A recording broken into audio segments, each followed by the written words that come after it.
guys. Thank you so much for joining me today. My name is Pastor Tisdale. I'm the senior pastor of Empowered Word Harvest Church. I want to thank you so much for inviting me into your living rooms and your dining rooms and your workspaces on this evening. May God richly bless you for it, because the word is going to richly bless you. We're starting here something new at Empowered Word Harvest Church. It's going to be called Empowered Moments, and those are going to be about 5-6 minute segments just to give you a word of encouragement that God has for you on today. We're going to be doing this every evening, so please make sure you tune in. Tell your friends and family that there's something going on at Empowered Word Harvest Church, and we want you to be empowered by the word. So let's get right into it, guys. Thank you so much again for the folks who are already sharing our videos, who are already liking our videos here on Facebook.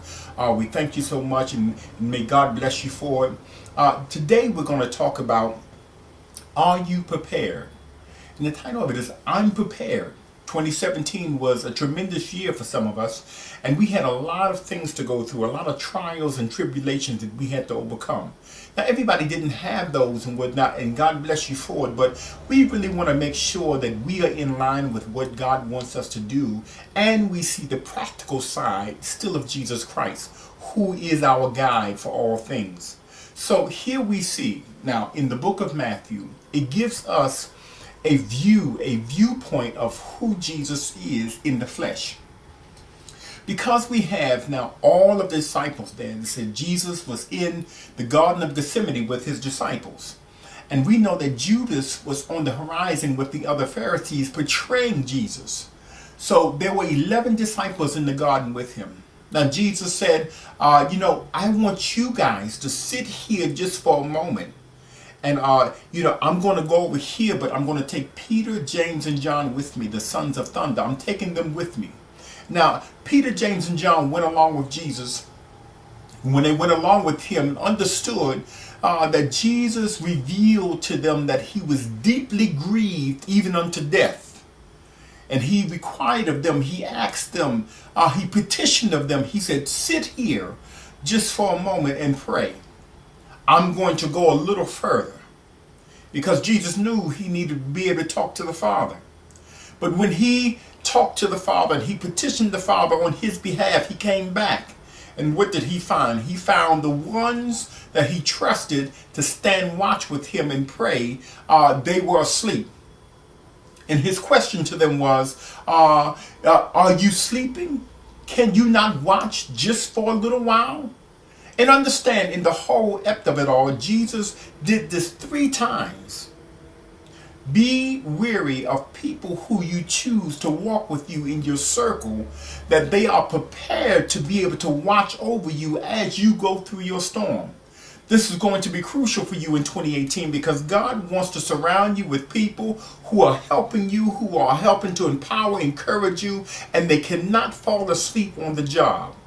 This is something that's going to be tremendous for you this year, because one of the key points that I really want you to be able to understand is that where you're going, everybody can't go with you. Jesus had 3 levels of separation. He had the first level when he separated himself from the crowd. Even though they knew him and they walked with him, they could not go with him where he needed to take the other 3. But understand that the other 3 could only go so far with him. Because when God wants to do something with you and he has a purpose in your life, normally that purpose, you're going to have to talk to God alone. Remember that. We all have our prayer closets and we have our spaces that we get intimate with God. You cannot allow everybody to walk in that continuous space with you, because if they do, they'll contaminate your purpose. This is something that I really want you to be careful of this year. I want you to be careful of it this week, because whether it be on your job, whether it be at your school, whether it be at home, whether it be anywhere, God is still available for you to talk to, and you really don't need anybody else to stand in that circle. Yes, allow them to come along with you, but give them the instructions that you need in order for your purpose to manifest. It is not about anybody else that's around you. Remember, it's about God. He said, if I be lifted up, there are some things that you have to lift up to him for yourself. There are some things that you're going to have to go through. You have to ask yourself just a few really key, important questions that's going to be crucial for you in this time, in this season. And God really wants to be able to bless you in order for you to be able to do what you have to do. So here are your key questions for this week. The key questions that I really want to ask you are these questions. Are you prepared to give instructions to your environment? That's very important, because if you are unable to give the instructions to the things that are distracting you in your environment, how do you expect to be able to move forward? You have to be able to tell the TV, hey, look, I can't mess with you this week because I have a purpose. You have to be able to tell friends, look, this week, let me go into hibernation because I really need to hear from God. You need to be able to control your environment.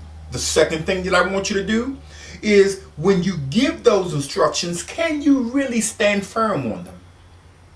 Are you able, within your own character, within your own demeanor, within your own persons, can you stand stable in the instructions that you have given?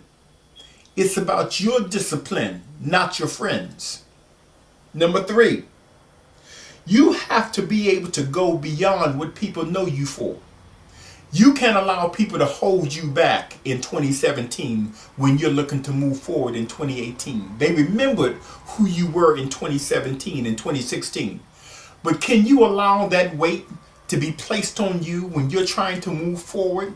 Remember, frustrations, unforgiveness, all of these things only weigh you down when you're trying to move forward. Number 4, cut your circle down this year. That's what Jesus did. In the first and second verse, he had to cut his circle down in order for him to be able to grieve and get it off of him. Everybody can't go along with you, so you have to trim the fat this year in 2018. Number 5, sometimes you will need to expose the pain in order to get through the process. There must be some exposure this year. This is your year to get that pain off of you so you can continue on with your process. Number 6, you need people around you that is able to handle trouble. Trouble will find you, but you need friends, you need family who is able to focus, who are able to hone in. You need prayer warriors around you. You need people who are going to be able to stand with you in the middle of a circumstance without falling, without fainting, without falling into temptation. You want people around you that is able to gird you up and to hold you and to say, we've got your back because we know God is with you. Now, the last thing you want to do is the most important thing. You want to be able to develop a prayer life that is so consistent, that is so dynamic, that whatever you ask in his name, he shall give it unto you.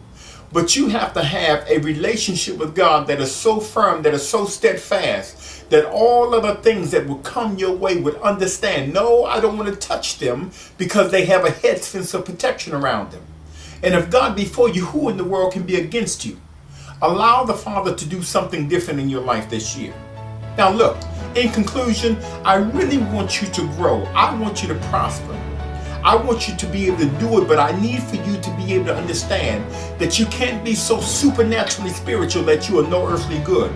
Jesus grieved unto the point of death, right? So don't be afraid to expose now the pain to somebody where you can be helped. They can pray with you.